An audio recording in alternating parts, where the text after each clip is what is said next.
So, if you clicked on this video is going to be about, or stream. I keep saying video, well, because it turns into a video eventually. But, I want to talk about a game called Beyond Oasis. Alright?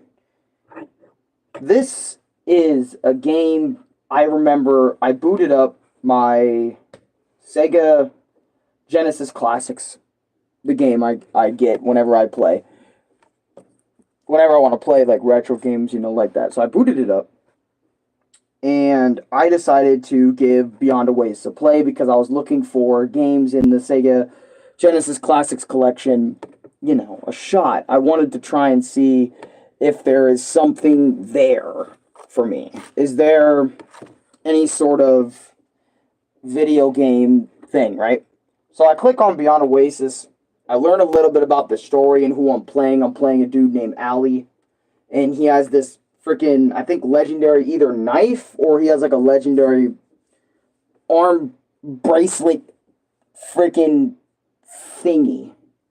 And I remember, kind of being somewhat interested in the story, not like too much, because as you guys know, I do enjoy my story games, but at the same time, I do enjoy my my games with little to no story. I like just getting into the gameplay, the meat and bones. Like, why am I even playing, right? So I get into it, and this game, I remember it immediately gave me Zelda vibes, because you guys know the top-down perspective, where over the character's head like this. And you're looking at their actions kind of like through a top-down, like, perspective. That's what you're looking at the boy Ali as. And I remembered that I thought this was going to be like a top-down, like, Zelda game. A Zelda game knockoff. That's really what I thought Beyond Oasis was, because, like, the characters kind of felt it, or they kind of gave me that vibe with the music. And I remember just kind of vibing with it, and as I continuously vibed through, with Beyond Oasis, I kind of just sat there and was like, you know what, I'm enjoying this game. Maybe I can play this all the way to the end.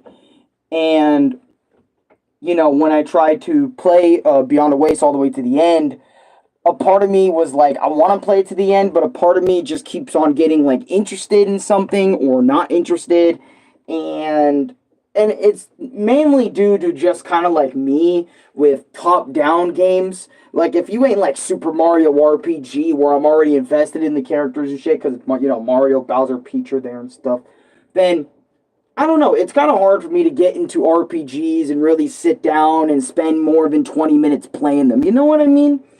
Like, I know what type of game Beyond Oasis is. Like, after I looked into it, I researched into it, because I was researching it while playing. I thought it was just going to be a top-down, fake-ass Zelda game, but no, it's like it's like an RPG, it's a top-down RPG light game that takes notes from, like, Final Fantasy mixed in with Zelda, and that's what I kind of felt like Beyond Oasis was. It was like an early Final Fantasy Zelda kind of hybrid game, and y'all know my history with Final Fantasy if you guys watched my experience with the Pixel Remaster Final Fantasy IV. I hate Final Fantasy games. I hate playing the classic ones because I just can never get myself into it for very long. I just can't stand it.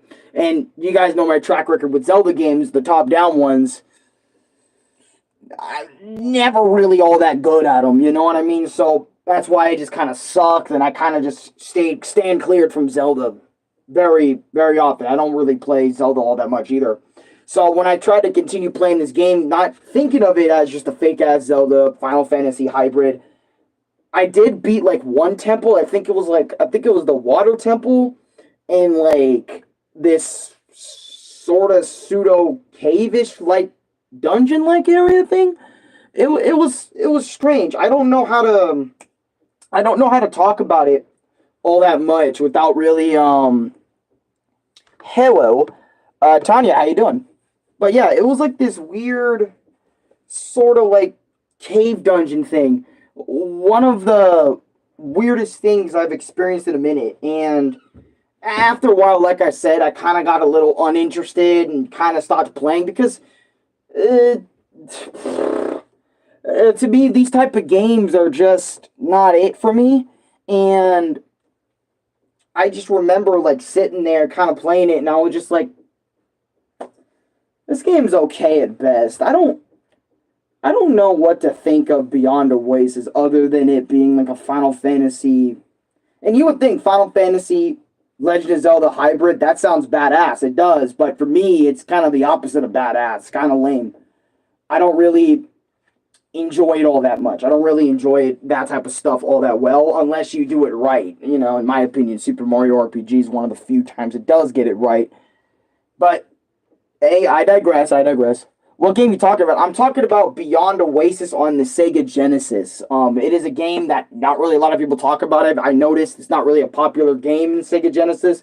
But since I had the Sega Genesis Classics on my Switch, I was like, you know what? Let's talk about almost every game from that collection or just something. But yeah, I wanted to talk about this very briefly, very shortly, because this game is like 6, 7, 8 hours long, but pretty much I've only played like 5, 10, 30-ish, maybe 40-ish minutes of this game before I just decided to drop it, which is why this my experience is one of the shortest ones I'm ever gonna make. Because I'm just like, the more I played, the less and less interesting it kind of got for me as I went along and kind of did this. But I am going to talk about something equally as interesting, in my opinion, which I'm going to talk about Golden Axe right after this, since I'll just kind of make up for the small stream and talk about Golden Axe, or I'll talk about like Rayman Raving Rabbits or something for the Wii, since I never made my experience on that game, even though it really felt like I did make the stream for it or the video for it. But anyways, guess what? What do I have to guess? It'd probably be more interesting than the game, maybe. I don't know. But yeah, that's it. That's all I have to say on Beyond Oasis. If you want to play it, check it out, I guess. If you don't, it's not you're not really missing anything, because I did get a sequel apparently on, I think, Sega Genesis. Jesus. Gee, that's concerning. I'll be back.